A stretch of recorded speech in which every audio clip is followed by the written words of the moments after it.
Так, третья часть — это «Голубые океаны» 26 года. NVIDIA, Taylor Swift и другие кейсы. В 26 году вышло обновленное издание «Голубого океана». Там два новых кейса. Это NVIDIA и Taylor Swift. Сегодня разберу, как компания из видеокарт стала главным бенефициаром ее революции и как певица заработала миллиард, переписав правила музыкального бизнеса. Плюс рассмотрю Neuralink, устойчивое развитие и другие примеры. Если хочешь понять, как применить стратегию на практике, смотри и, конечно же, подпишись, чтобы не потерять.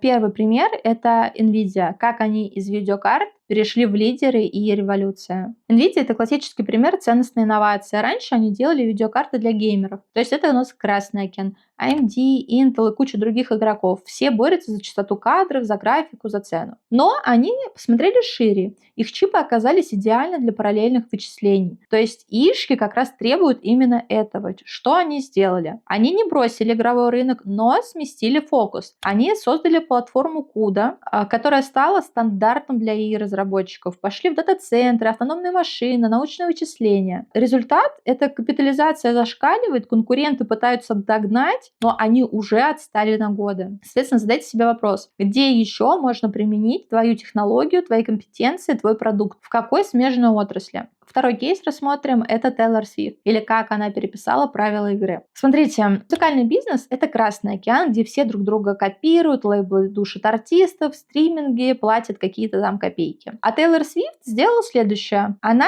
перезаписала свои старые альбомы, и когда лейбл продал права на ее музыку, она просто перезаписала все песни. Фанаты пошли слушать именно ее версию. Она вернула контроль над своим контентом. То есть она создала прямую связь с фанатами. Соцсети, какой-то там эксклюзивный контент, личные сообщения. Она превратила слушателей в сообщество, превратила концерты просто в экономический феномен. Билеты на какой-то там тур перепродавали просто за $1000. Города, куда она приезжала, получали миллионные доходы от туристов. Экономисты даже ввели новый термин — Taylor Swift Effect. Она не пыталась быть лучше других поп-див. Она просто переизобрела правила игры. Что ты можешь переизобрести в своей индустрии? Как переизобрести свой бизнес? Смотри дальше. Рассмотрим третий кейс. Например, Neuralink. Илон Маск создает рынок нейроинтерфейсов для парализованных людей. Конкуренции там нет, потому что никто, кроме Маска, не готов вкладывать такие огромные деньги в такую сложную тему. Но если это взлетит, это будет просто абсолютно новый континент. Expanseo,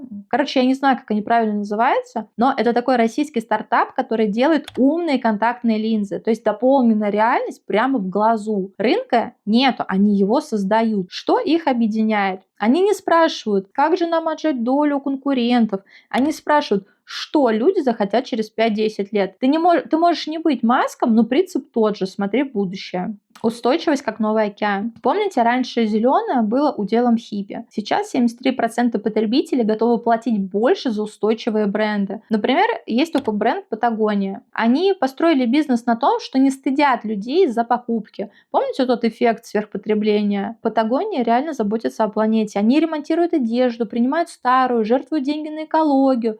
И у них это не пиар, это реальная бизнес-модель. Их клиенты — люди, которым не все равно, и они готовы за это платить больше. Соответственно, тут вопрос, можешь ли ты добавить устойчивость в свой продукт? Не для галочки, а реально добавить. В следующей заключительной части я рассмотрю подводные камни. Как не облажаться, когда нашел свой океан, как защититься от этих копировальщиков, как построить барьеры, чтобы конкуренты не ворвались с ноги. Итак, сегодняшние кейсы. NVIDIA вошла в смежную отрасль. Taylor Swift переписала правила. Neuralink Expanseo смотрит в будущее. Патагония сделала ставку на устойчивость. Какой путь твой? Напиши в комментариях.